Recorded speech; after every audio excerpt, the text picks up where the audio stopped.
Yeah, sure. You want it on now? Yeah. Camera on now. It's on. Why don't you Hear it? Red blinking light. Yeah. That's on. It should warn us. I just would like to know whenever the camera is on or off. Yeah. Okay. I don't want to Little be red doing light anything on. disgusting and have it, you know, for Maybe we can Posterity. throw 5, them around and 4, start 3, 2, 1. You on? cute. Okay, well, let's just leave the camera on me. We won't follow anyone right now. But I'd like you to think about what's on the board and what you've just done, and how can you relate what you've just done to what's on the board. Take that sweater off. Your socks. I don't know. Your pantalones. Come on. You're right, in the sunset. Just hush. Who wants us to do something? Yeah, so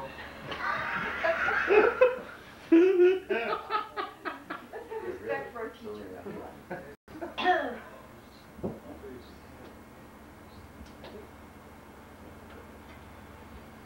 What's going on there? Yeah, I can definitely. okay, stay. We were talking about it in our group a little, about becoming aware of so much that, like, it was hard for me to even choose what to report about. So, like, oh, there's the hotness in my hands. Oh, there's the twitch in my nose. There's the, you know, moment by moment, really quick. Because before I even get the words out, there's something else in the formula. And the more aware of it. And so it's like suddenly I'm becoming more aware of it. It's invaluable. I could identify with the withdrawing and the tuning out. I tuned out totally on the exercise.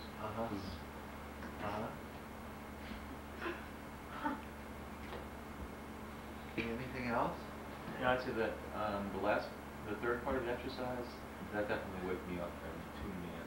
I mean, so much so that I was very surprised and pleased. I had so many things to choose from. Yeah. And my comfort level was much stronger. It's funny because I got there. I started with withdrawing, then tuning out, busy, identifying, and then waking up, tuning in, and identifying. Yes. Yes. Are we good students? Yeah, yeah.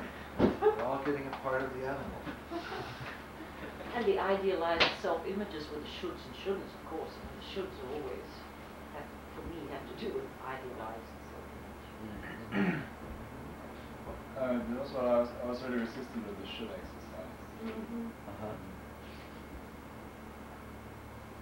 Because I try to get all the shoulds out of my head, and then finally. So I was wondering what the idea behind it was. Well, I'd like to hear a little more from you, and then I'll say what I want to say about it, but I'd still like to hear a couple more. I was very resistant to the shouldn't. I'm wondering if everybody gets horny when they come to What? Sometimes. Yeah. What? It's everybody gets horny. On the should? Only with horny shoulds. Only with you, Joe.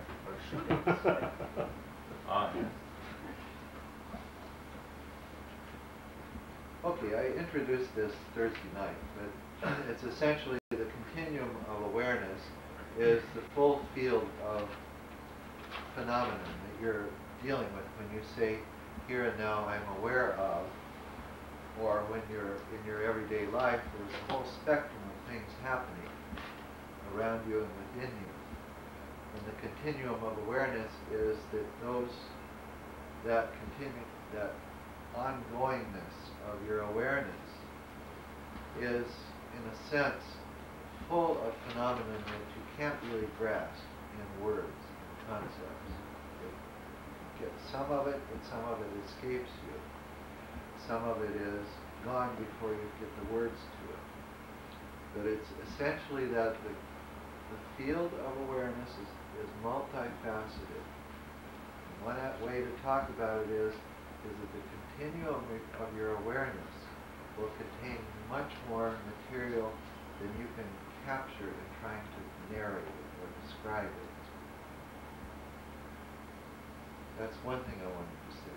Now the other thing is, the idealized self system there is drawn as lines that that leave out peaks and valleys in that continuum of awareness, and that the should system, that we have all grown up developing these shoulds and should nots that are our idealized self-image. And that also limits the field of your awareness, that certain things won't be recognized that are there, or they will be tuned out, or they will be amplified, depending on your self-image, your should and should nots. So what I asked you to do with this experiment essentially was, I am and I am not, I should and I should not, and I here and now I'm aware of, was to give you a series of experiments with identifying and disidentifying the phenomenon that was going on in your field of awareness. And I'm asking you to start to do this because I want us to begin to learn that we have an idealized self-image about ourselves, and sometimes the way we use that idealized self-image blocks out or dims out phenomenon that's important for us to know about. And the experiments of saying here and now I'm aware of often bring those things to the foreground that are outside of the should or I am, I'm not identification system. Here and now I'm aware of tend to accept the phenomenon that's going on. But that, in a sense, what I want to do with my work, and what I'm trying to do with my work, is to expand that level, the channel of the self system. Because we can't escape having a self, an idealized self. To expand it more, so more phenomenon gets registered. And that you therefore then have a better sense of orientation. Now both the systems of phenomenon that are coming to you through your eyes and ears, through your organism sensing itself, all of that information is a kind of a way to orientate yourself. To orient yourself in the world, you need to know some of the things that are going on.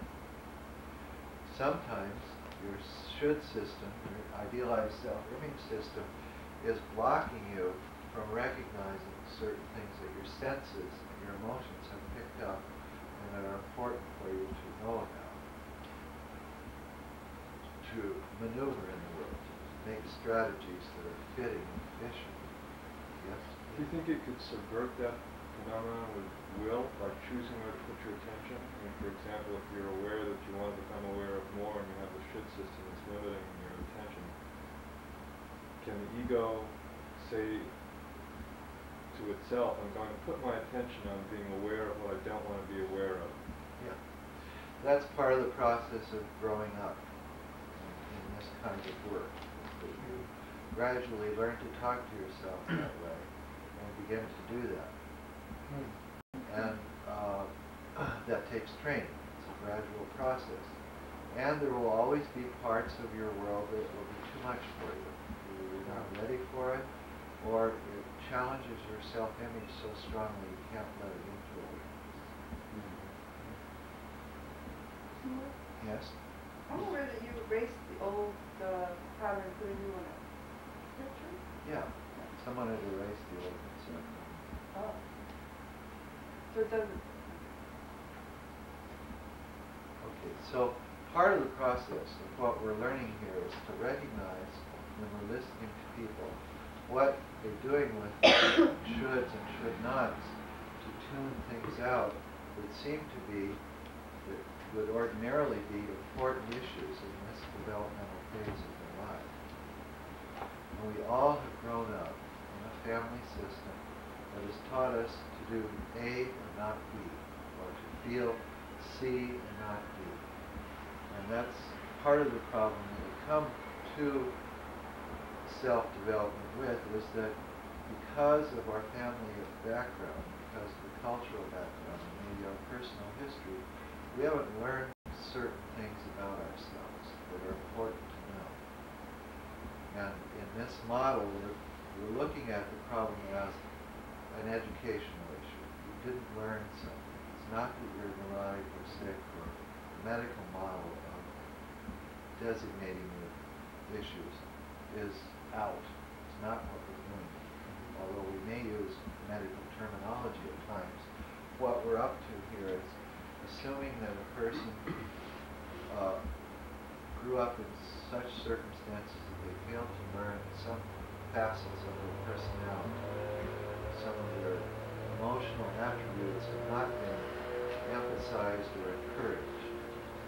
When you're an adult, you need the full spectrum of your emotional life in order to function with others. And your self-image that you come to beginning work on yourself often denies you the support of an emotional state.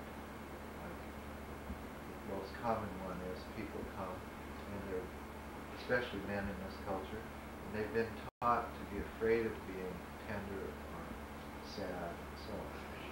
Locked out that emotional state as a potential existential domain of the experience. Or we have the opposite. We have people who come whose idealized self-image is that I never get angry, I never get upset. And they're not really able to make statements of setting boundaries. That they are trying to be nice and loving to everyone and are losing a boundary in a sense. So these are just two examples of different kinds of emotional states that can be tuned out by the idealized self-image. The idealized self-image is a strategy that you learned in your family of origin of how to be a person, how to expose this part of yourself and not that part of yourself. Mother and father, your brothers and sisters, your relatives could accept some parts of you and not others. And the process of this work, growing up in a sense, is to learn that you have other capacities that you're not using. And the stuck places in your life, the developmental stuck points that you're in, generally will be solved if you can reintegrate into yourself those strategies of emotion and being that fit this developmental phase of your life.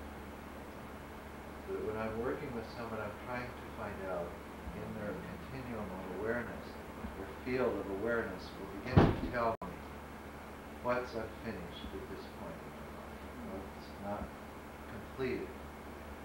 Because that's what we do. We orient ourselves around what's unfinished. So in this first part of the exercise, this I am and I am not, this is how this our idealized self-image manages also, because we sort of choose what to say, right? Right. That saying I am and I am not is exactly that. You are stating your self-image at this time. And you're saying what you are, what you identify with, and what you disidentify with. Some of your statements were simple statements of fact. I am, I am not. Some of your statements were statements of identifying with and disidentifying with other things. Some of your statements of I am are making statements that are accurate and appropriate, and some statements of I am not are self-delusion. That you're saying you're not, but actually you are. There's a multitude of things happening there. Did I hear you say that the field of awareness will tell us what's incomplete? Yes, when I'm working with someone, I'm assuming that the tensions in the field of their awareness will be focused on what's unfinished for them.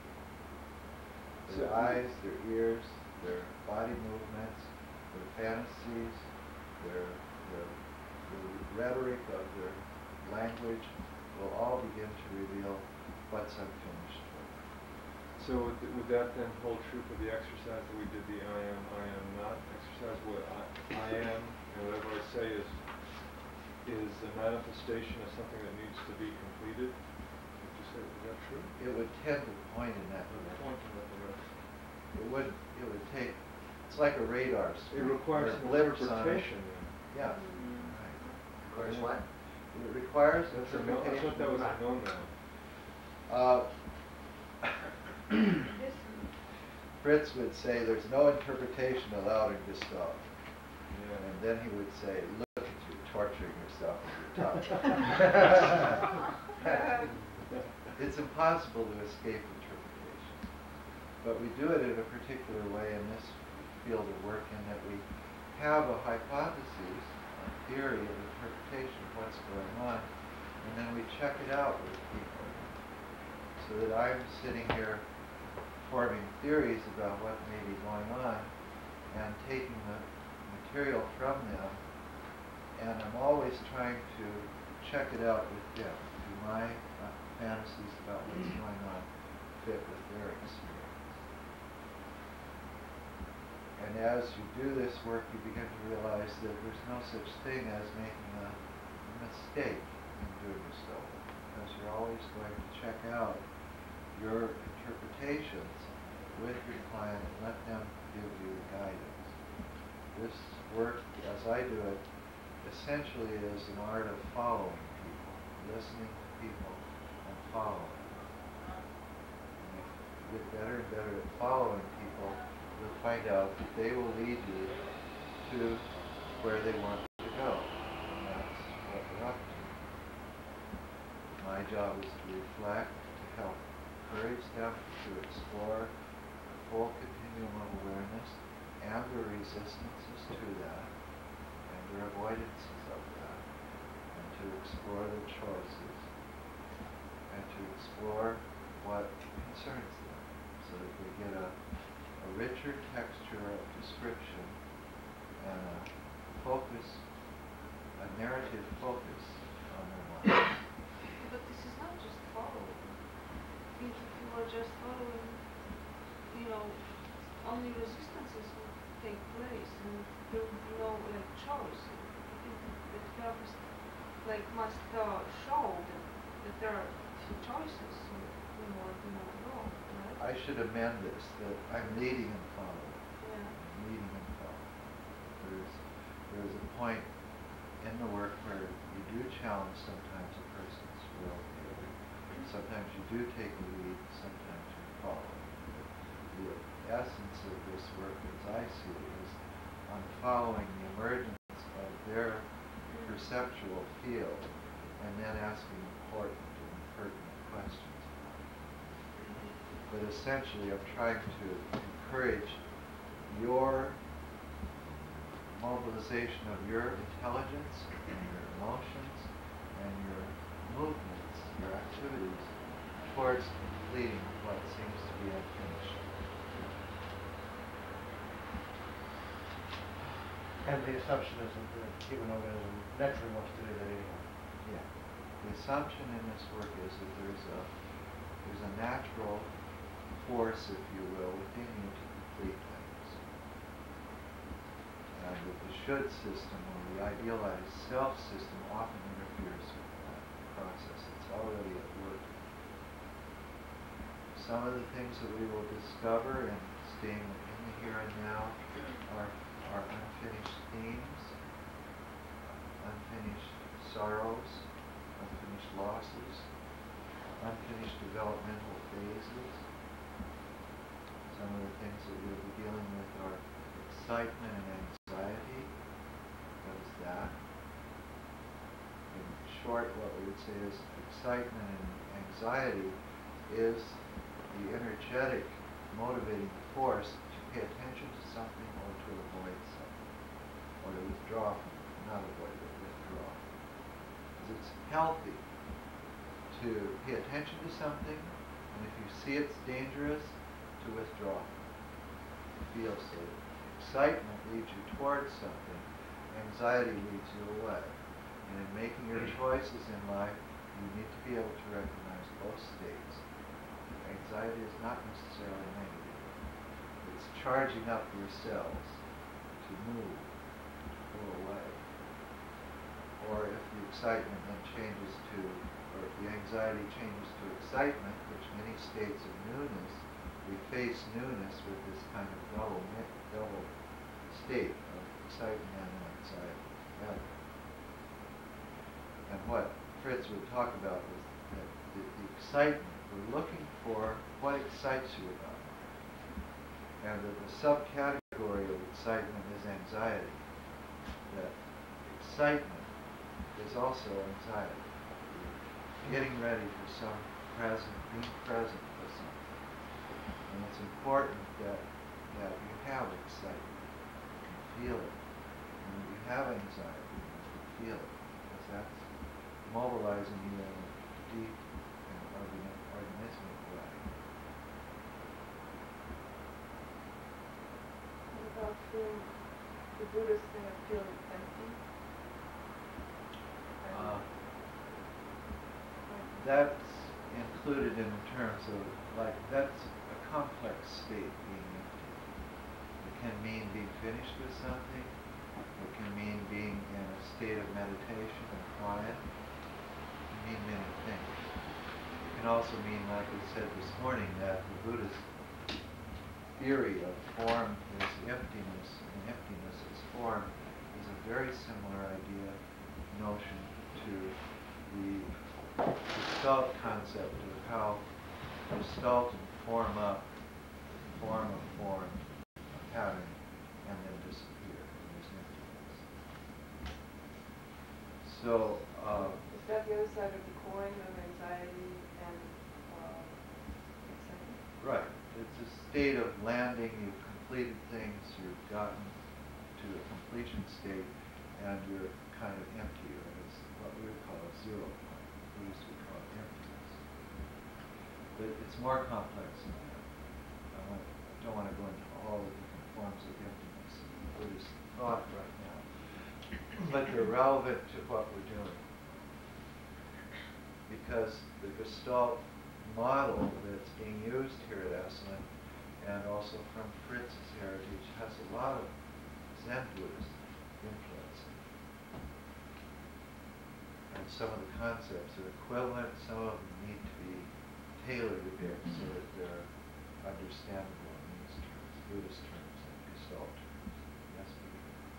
When you say that an organism naturally moves towards wholeness, are you referring to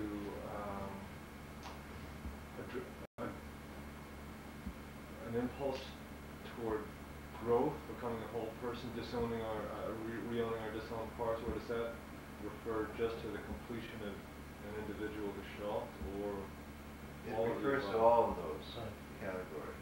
That we're talking about that the organism tries to complete itself, or it seems to be at work trying to complete itself. And that's why this, and it also means that a small gestalt is completing itself. Like every in-breath, every out-breath is a completion. And there are small cycles of completion and incompletion going on within larger cycles of completion.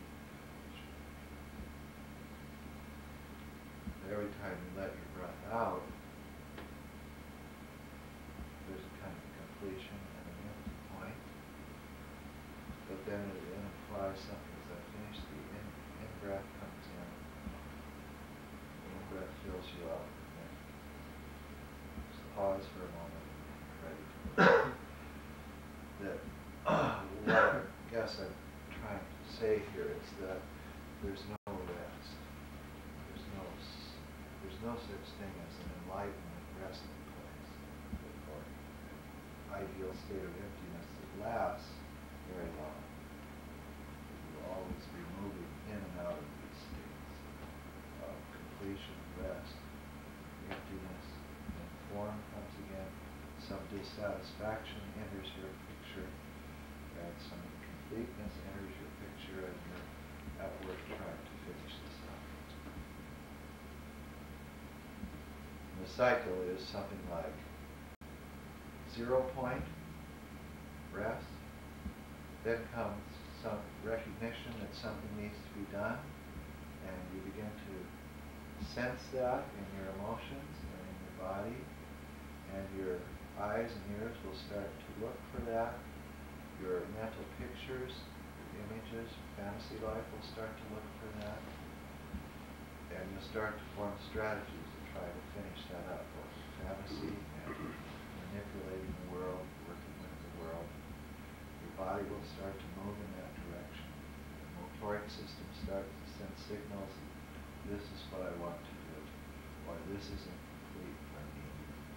And then if we enter into those, that kind of tonus tension of your awareness field, you will find that it kind of moves by itself. And that's why this role that I have is a midlife role rather than a guide, leader, authority. My position is an expert question answerer or asker, and an expert on you I am not. You're the expert on you. And my job is to try to help you become more expert in handling your stuff.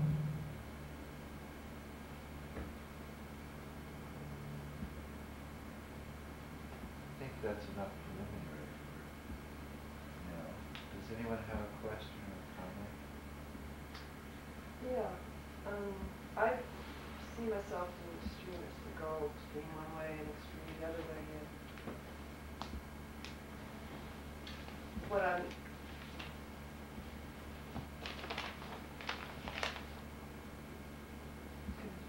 convincing myself, or making an effort to convince myself of, is that you better not to go so far extreme in both directions, but to be more the middle path, and to develop habits in my life that don't send me so far off.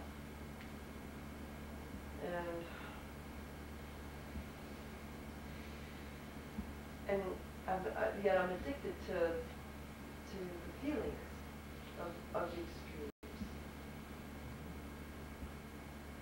And I know when if I keep myself from being in a place of extreme depression, it takes me longer to get back to the other side when I'm feeling good again. So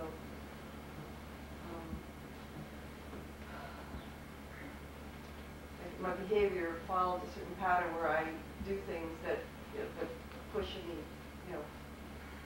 to get through, so that I can kind of bounce back. I don't know. It seems like a waste of energy. Can I ask you to stop for a moment? Yeah. Do you realize how many different I's and personal pronouns and states of being she's said about already? There are all kinds of different I's she's discussed. Different needs, minds, or different fields of her awareness. Some of them are contradictory. She's talking about making a decision when it seems that if I do A, I lose B. I don't want to lose B, so I'm not sure about A. This kind of internal struggles. She's in an internal, what we call an internal conflict about who she is. And what I would say, Jane, is come here, let's work. It's a good starting point. And you also have a dream from last night, right? I would like to start working with you now. Are you willing to be on camera? And to take the session and our work away from answering intellectually and moving into taking up these themes with Jane in her experience, so that she can explore these themes in a way that is relevant and significant to her in an experience near way. When we talk intellectually, it's experience distant. But when we're talking Gestalt or working in a Gestalt way, we're trying to work in as close as possible to the grain of your awareness. So just go on wherever you want to start with. Start there. And I guess it would be better if you'd sit back more and maybe put the cushion so back more where you don't have to turn around to look at me. And that is good.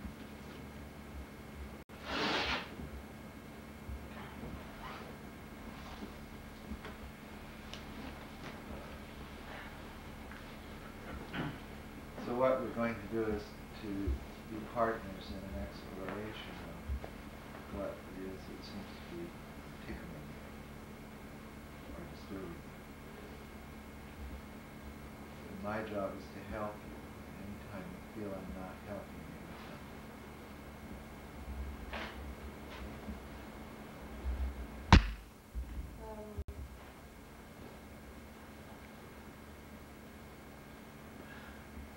I almost all the time have a dialogue going on inside my brain that is finding itself. And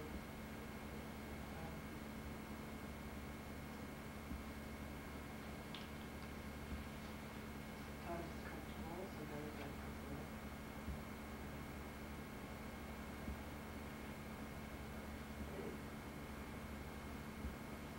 It's almost a way of, sometimes I feel like it's a way of feeling like I'm alive, because it stirs me up, you know, and then when I get worn out with it, I feel, you know, like peaceful, and just listen to the birds and be with nature, and everything kind of goes away. And I feel like I'm getting older, and maybe I should stop this new game and, you know, just stay in peace more and not get off so much on driving myself crazy with the conflict. And at times I've felt myself actually talking to myself as if I'm friendly with myself instead of antagonistic and fighting. And I feel like I can listen more, I can hear what's going on better then, and resolve things, rather than stay in this, you know, this chaos and confusion. Can you do that again with your hands? And take a little time to register what that feels like. What that message is to yourself when you do that. Off on, off on, off on. Or shaking me up. If I do it fast, it's kind of shakes me up.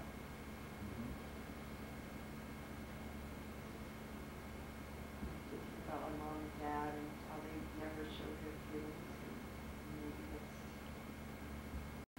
I need to do this. So, at least I have feelings when I do this. I'm not numb or dead. Like Like my mom. Never showing feelings up inside.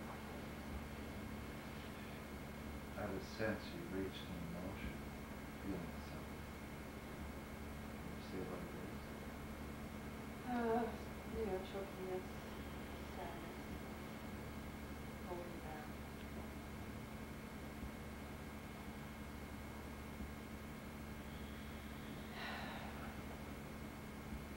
Could you just take a moment to sense your condition and where you are right now and what you're doing?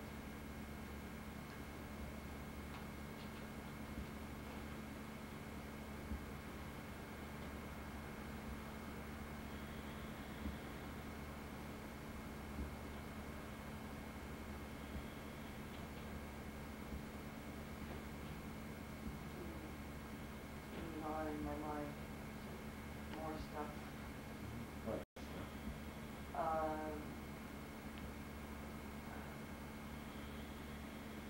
Stuff like telling my mom to take care of my dad, and being in conflict about not having the feelings of love that I'd like to have for Seymour, to honestly take care of him, not feeling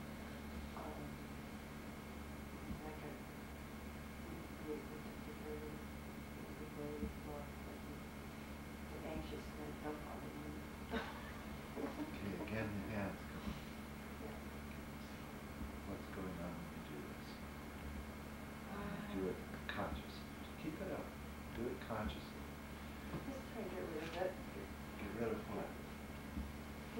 my confusion and my feelings of not being good enough.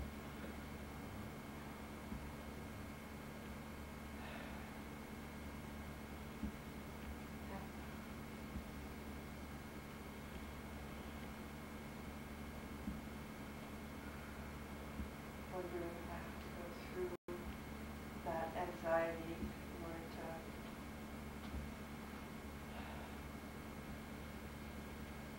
know that I don't feel that I'm not going to be able to do it. Do what? Take care of my dad with love. Can you say that again? Repeat those terms. I don't know if I'm going to be able to take care of my dad with love. I don't know if I'm going to be able to take care of my dad with love.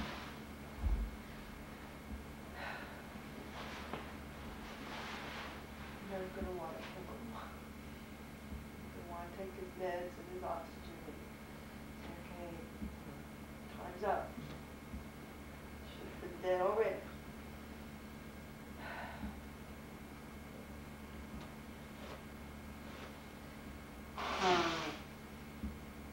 And it's okay. As long as I can get that agreement in writing. From him. From him. Yeah. So it sounds like you're trying to work out a contract with your dad and with yourself. Yeah. What would the contract read at this point? The contract would read that I will come and take care of you and Have we talked to him? Let's put him on. Dad, I want, while you still have some of your mental faculties left, I want to get down in writing that if you lose the ability to understand what's going on, that you would allow me to stop the medications and the oxygen, and that I'd be with you until you die. And that I know that that's okay with you. Because otherwise I don't know how long I would be willing to take care of you.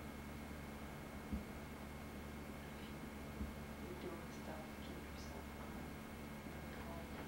I don't want to spend my whole life taking care of you when you're not even there. When you're not there for me. You know, just check out how you feel after saying that. What's going on inside? Continuous now.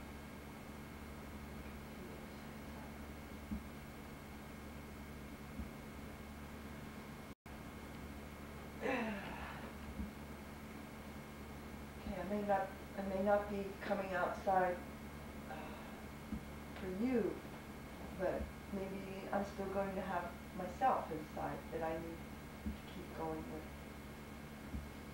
So I don't know if I can make this contract with you.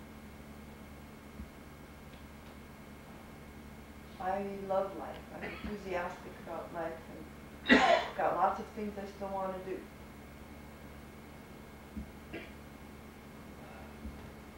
And your ideas about it are speaking to Jane. And it's very upsetting to me. I can't deal with it. When you talk to me like this, I can't do it. Don't talk to me like this. Stop.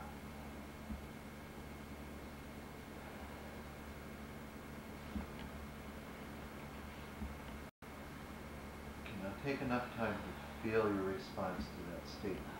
What happens for you?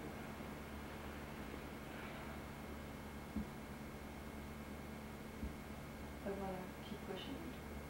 Keep telling me. I want to keep pushing you. I want to keep pushing you, Dad, because it's real important to me that we get this clear. I want to be there for you, but I don't want to waste my fucking life. In your fantasy. You're in such a fucking fantasy your whole life. And I'll take care of you to a point, but, and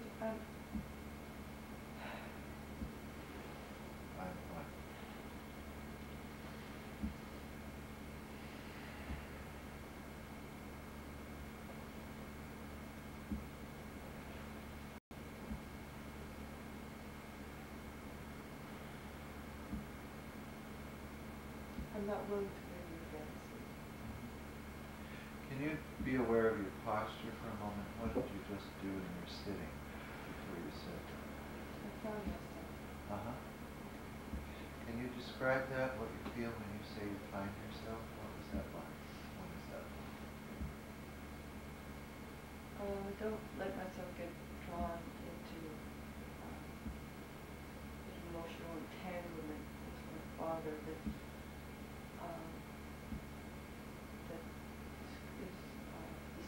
upsetting and conflict with what I think is my needs for myself.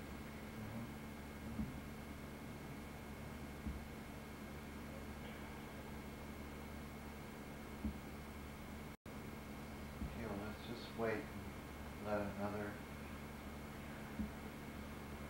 pattern emerge now. What comes up now? My mom dying of cancer, and my sense that she was keeping her, Talk to her.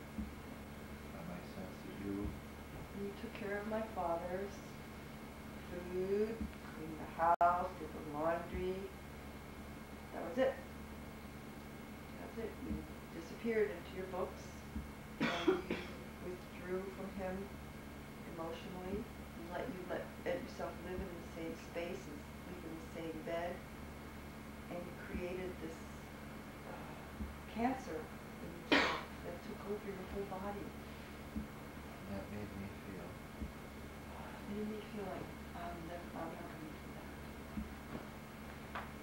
I will not do that. I will not do that when I'm asking when.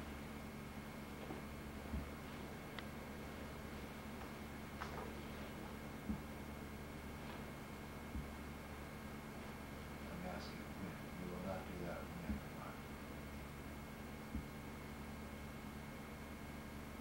Ever. And I will not do that in worrying about my dad.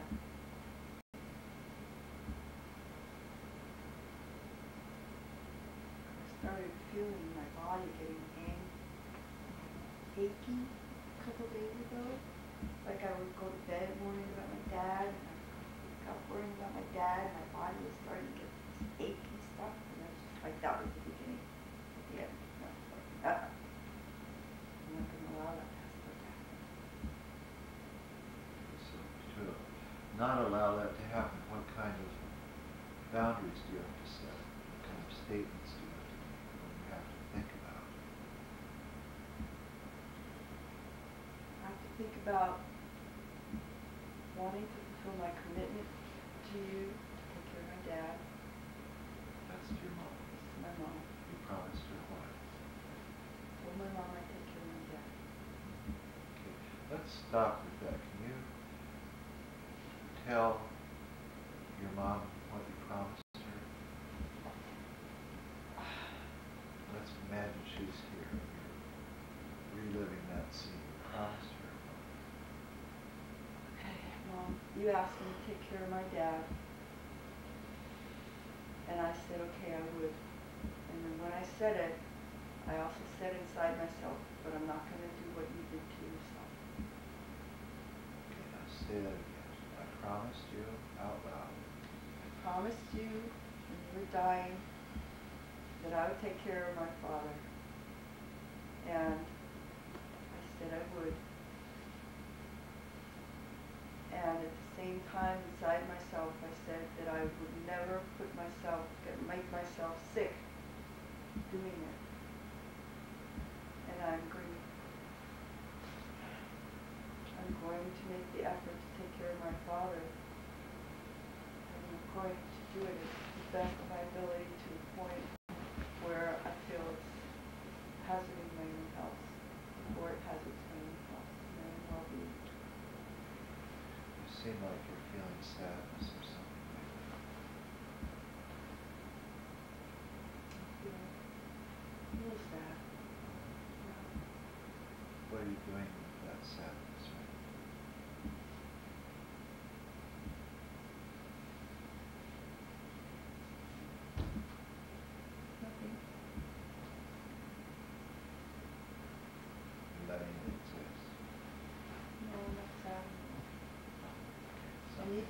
strong. Can't let myself be sad. So what do you do when sadness comes? I give in to my father's needs. He kind of like codependent and wanting to fulfill his needs. I think. I don't feel sad right now. Okay. So this is the dilemma in your life of how to take care of your father and your father's dying. It's a developmental phase. Yeah. It's clearly all of us face that one way or another. Yeah. And you're dealing with that. When did your mother die? How long ago did she die? 12 years ago. And how did she ask you to make this promise, or how did you come about making this promise? It wasn't a big deal. It was like she was just in bed in the hospital and she just said, take care of your father for me. I said, okay, Mom. Why does that come up at this time in your life, this promise you made to your mother? Because it's my dad's care is getting, my brothers are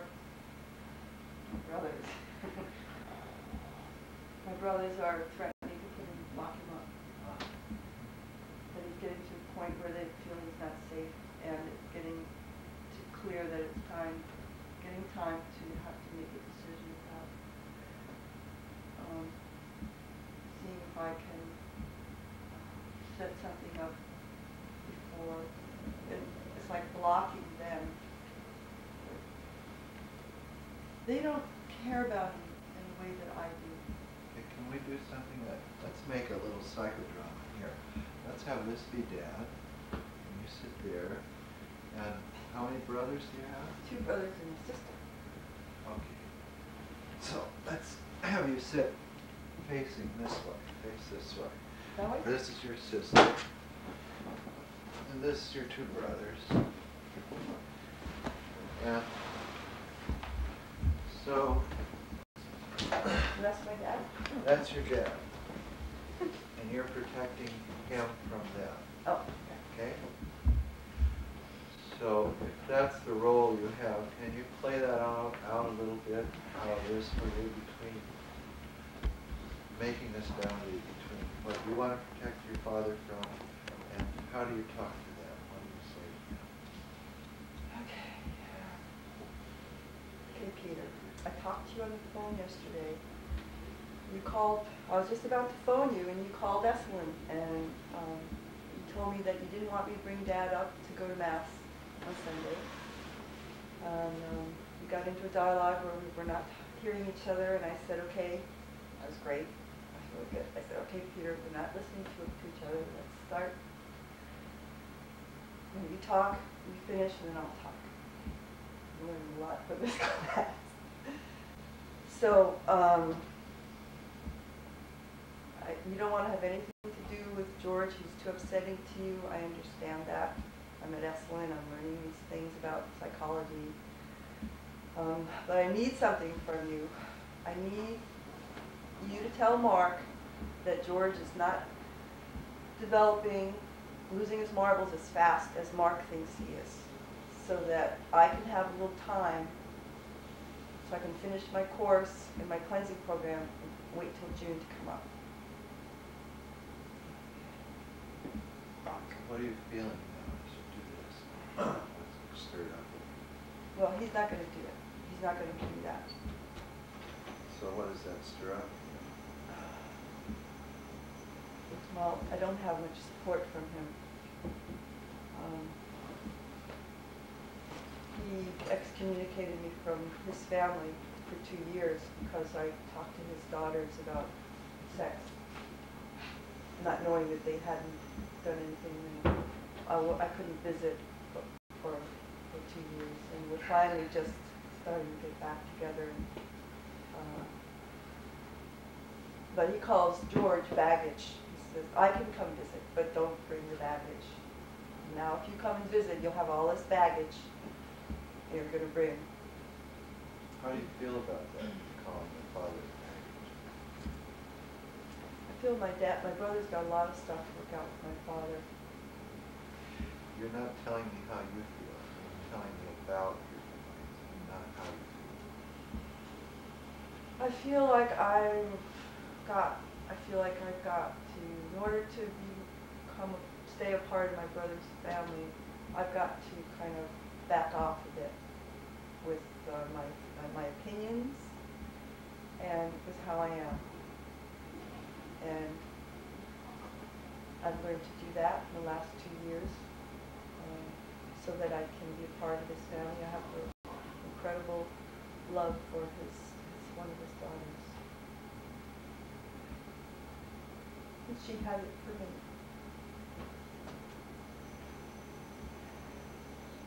Can you give yourself a little time to feel your feelings right now?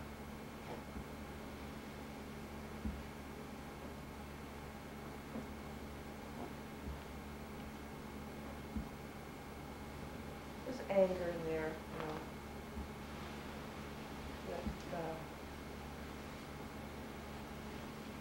that I'm not allowed to express. But you do. Huh. It's interesting. Kind of like you can get angry and raise your voice at me, but now I can't do that to you, or else I'm subject to being thrown out of the family.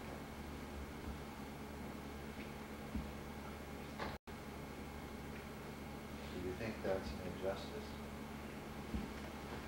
Oh yeah, definitely. It's not just. It is what it is, and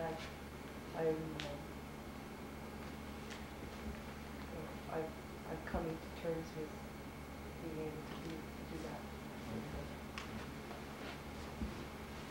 And I'm also aware that he has a lot of stuff. He's very angry at George. George was never there for him. And sorry guys, but I was George's favorite. I was Dad's favorite. And you think it's good to be Dad's favorite, but it's a big responsibility. He wants me to live up to some things, and I've got to be honest with him and say, no, that's not me. And still I remain his favorite. Why do you sigh?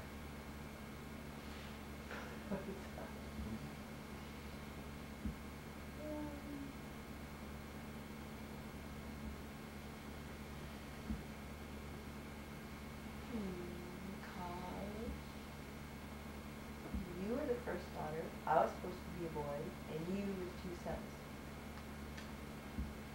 And so I have a place of honor.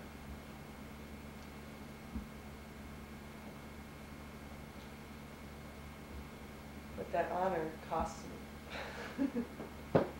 Feeling like I need to take care of you.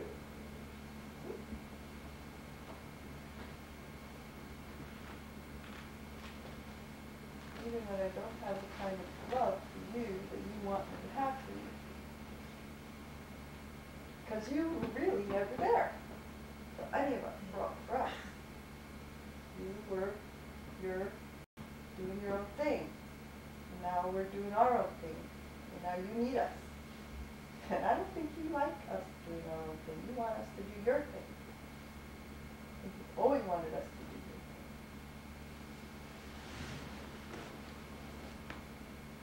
Don't move right now. Just sense what that's like to be turned towards him and turned towards your brothers and sisters and all that.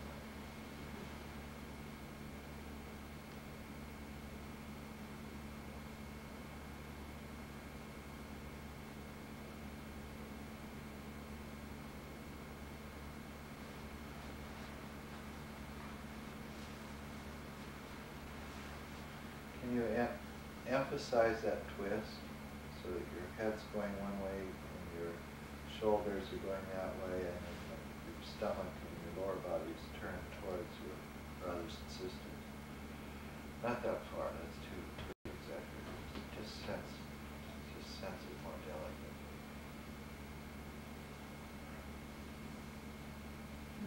Split in half. Okay, just sense it.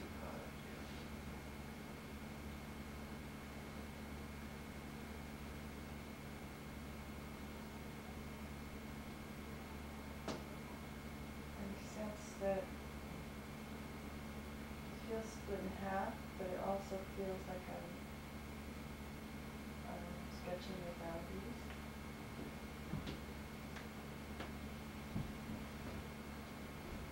And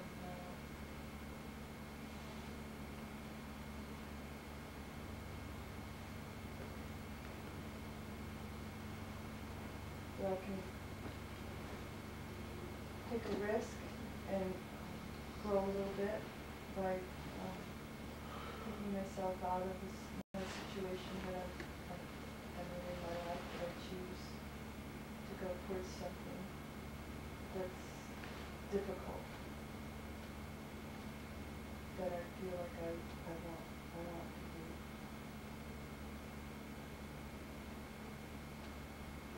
See, when I'm not there with you, then I want to do it, and when I'm there with you, don't want to be there.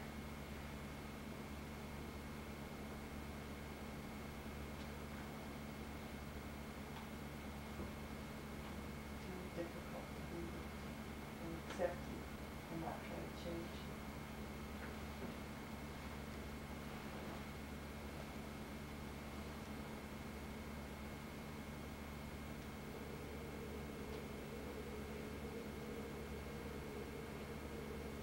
And then I keep going back and growing and going, and it becomes easier.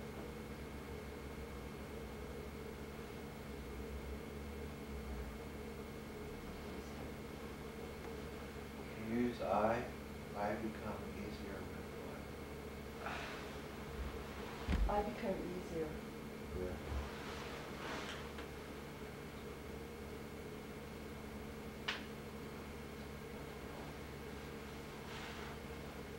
Myself.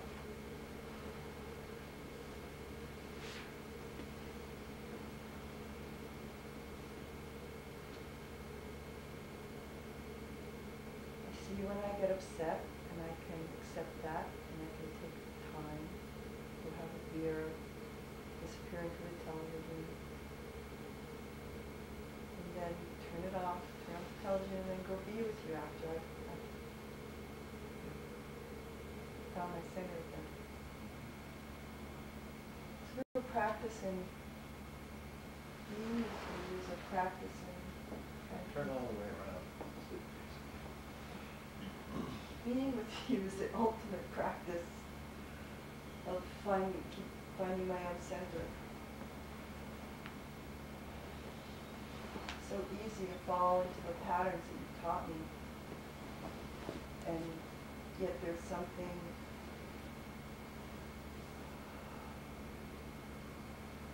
that draws me to you in a way, because you're the ultimate challenge. If I can keep my center with you, then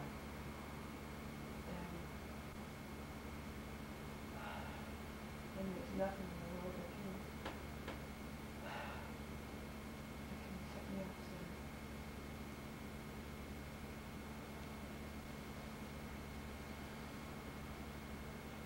What he's feeling right now.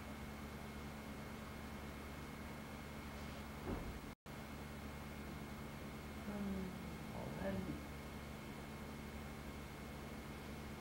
I'm wondering about the center. The center, is it a place of being numb to you, or is it a place of being in feeling to myself? Do I have to be numb to you to be in my center? Is it a numbing thing, or is it an aliving thing?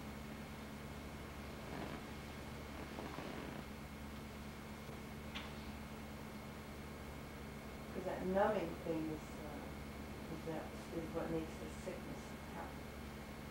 I want to be in my center, and I want to be healthy, and I want to come from a loving space. And I want to love myself.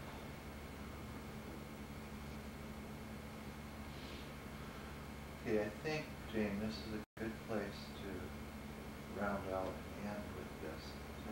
It's very nice to watch you work. So, essentially, if guided a little bit, Jane finds her own way at this point in this issue. She's covered a lot of bases, covered a lot of ground in that piece of work, and has explored in a way the polarities of the issue for herself, and is sitting differently. The last 2 minutes she's been sitting differently. She stopped holding herself up like this and began to kind of, as she talked, she was describing, settling into a more, let's say, more accurate sense of herself, given all the conditions she's dealing with. So sit here and let's have feedback.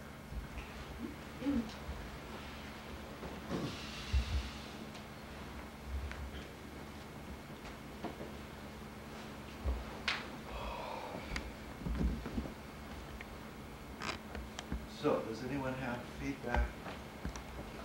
And let's not talk to her about the way she worked, what she worked, but your emotional responses, identifications.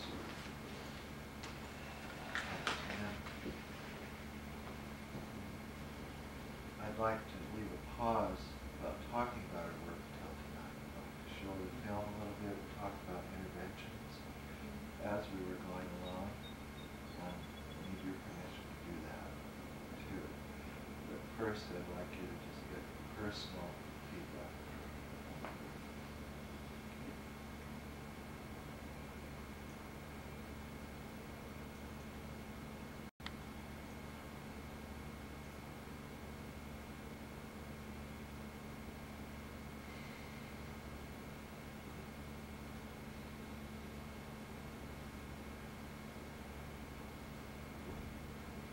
I identified with that, Jane, when my father was dying.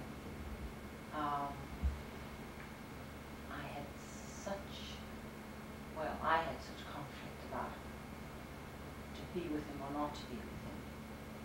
He really wanted me to be with him. I had a lot of guilt about it.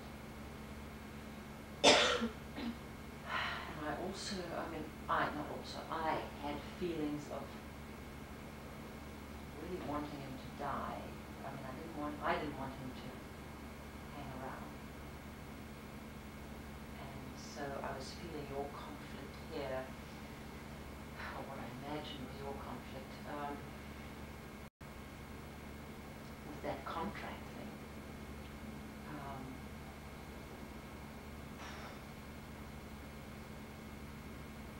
But what was going through my mind was that ultimately in needing to punish him, I made sure he died alone or without me there. And then I had him cremated, which was really bad news in terms of the culture I'm from. So I was feeling a lot of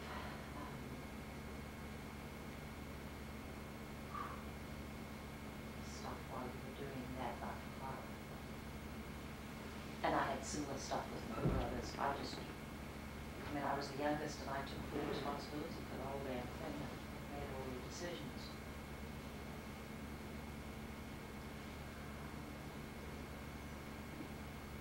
And what I was conscious of while we were talking is that I didn't go through any of this thought process. I was just in revenge and anger and didn't want to be around. So I guess I'm feeling empathetic that you're going through this whole struggle in your head. I didn't do any of that. I made my mind just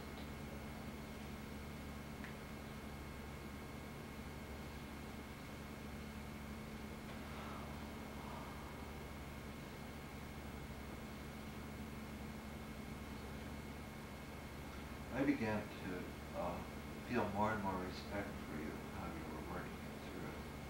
Feeling really good about it. Dealing with it the way you were dealing. I wanted to support you. I wanted to show all kinds of sensitivity to the dilemma you're in, and also the sense of how to protect yourself starts to become important to you. And honoring your family.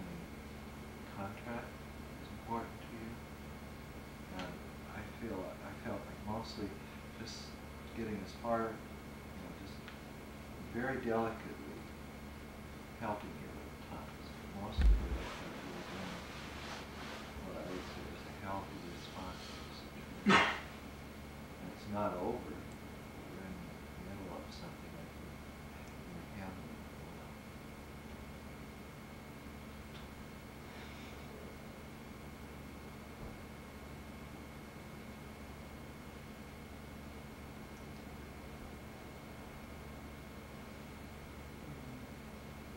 I was listening to you and sort of detached away, and it wasn't until Seymour asked for feedback I realized that I went through the process of my father dying, and I did everything, I took care of everything.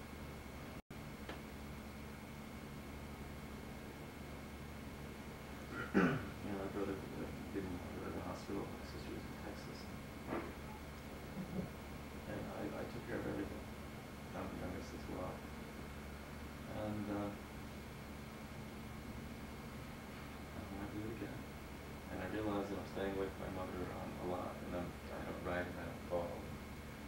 And she's 78, and I love her, and I don't want to do it. I don't want to know. Just don't want to,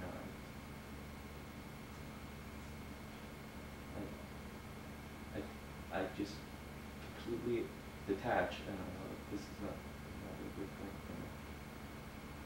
That's what's going on with me.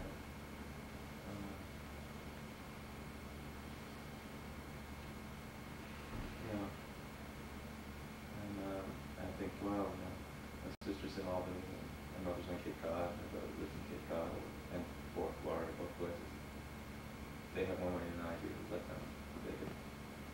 Hopefully she'll. When she dies, she'll just not, linger.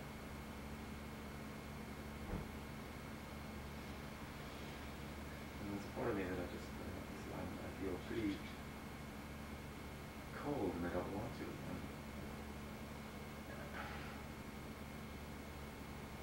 I think just a couple of days ago, I decided to go see my mother. So I'm using one of the excuses that I'm kind of using is that Alan Naples graduated from Cornell, so I'm going there as well. But I don't really want to go. I don't know what I'm going to see. I don't want, What makes me want to ask you, and this may not be appropriate, but it may. It sounds like you felt that some part of taking care of your father's death overwhelmed you, and that something about your mother's death or potential dying might overwhelm you, a similar one.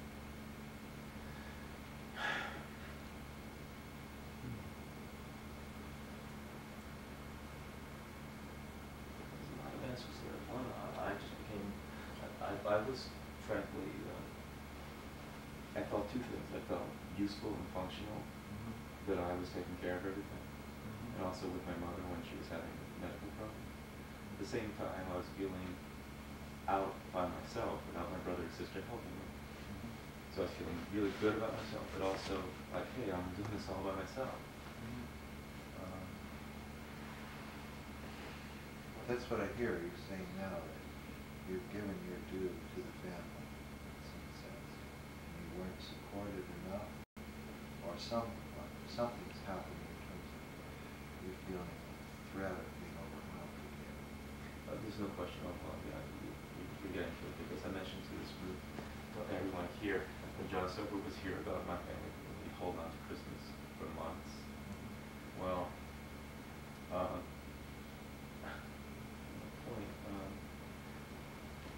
my family, I'm the only one that knows where my father's buried. I've never been. No one's ever asked me.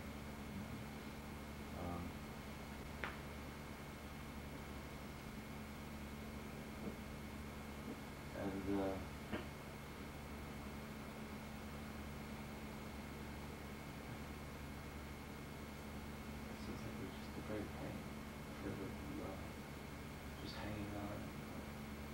I am.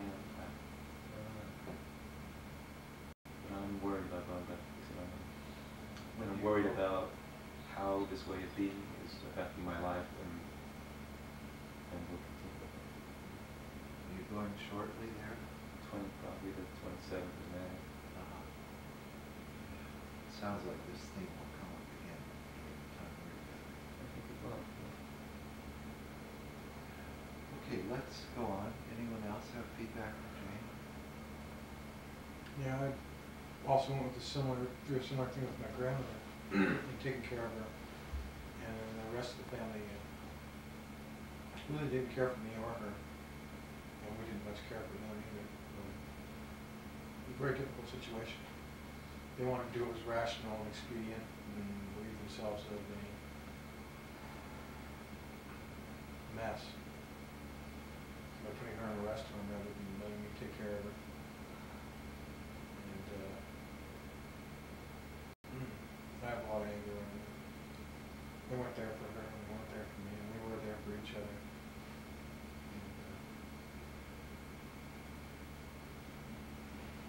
And so a lot was stimulated by your folks. A lot about my family and my grandmother, so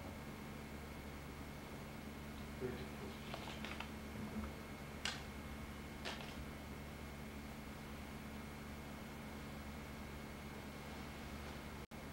I identified myself with my own fears about taking care of my mother, not even around death, just her own difficulties with her life, and feeling like I need help for sometimes.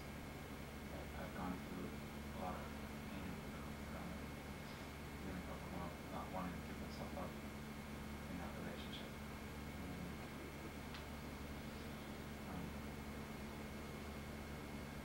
So I was really touched by hearing from her stuff. Yeah, I was,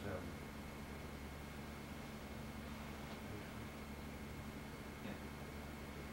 I was identifying with you, saying, something that I have a life too, or enough, and me doing that with my parents, even though they're both still alive, saying, I'm going to get on with my life. And I've often felt in my life I've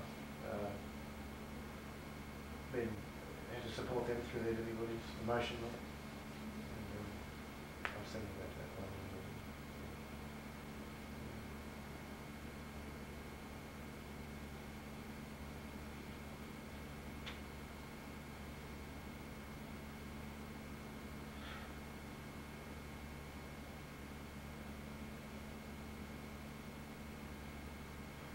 Hey, can we do a 2-word check-in and then we'll stop for this afternoon? Can you start, Joseph? Just 2 words kind of summing up where you are.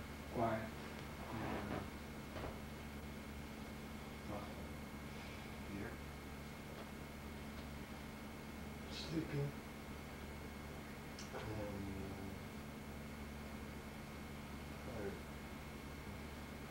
Reflective.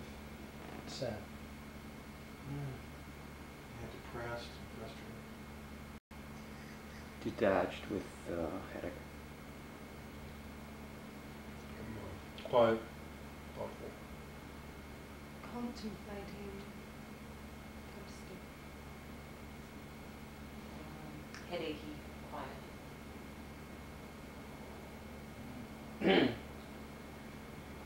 Sad and thoughtful.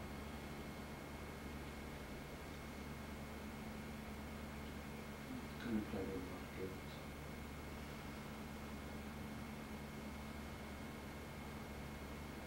Jane, you can do it too. I feel clear and some relief. I feel tense and fun. I feel sad and anxious. Sleepy and tense.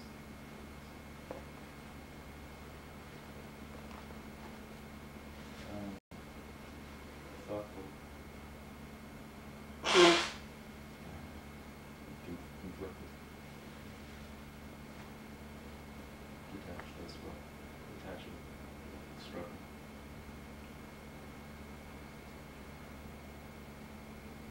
Thoughtful.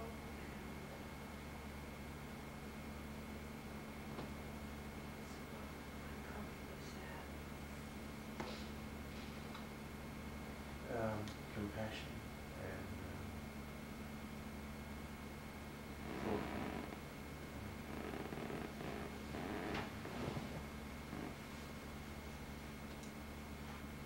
The cat,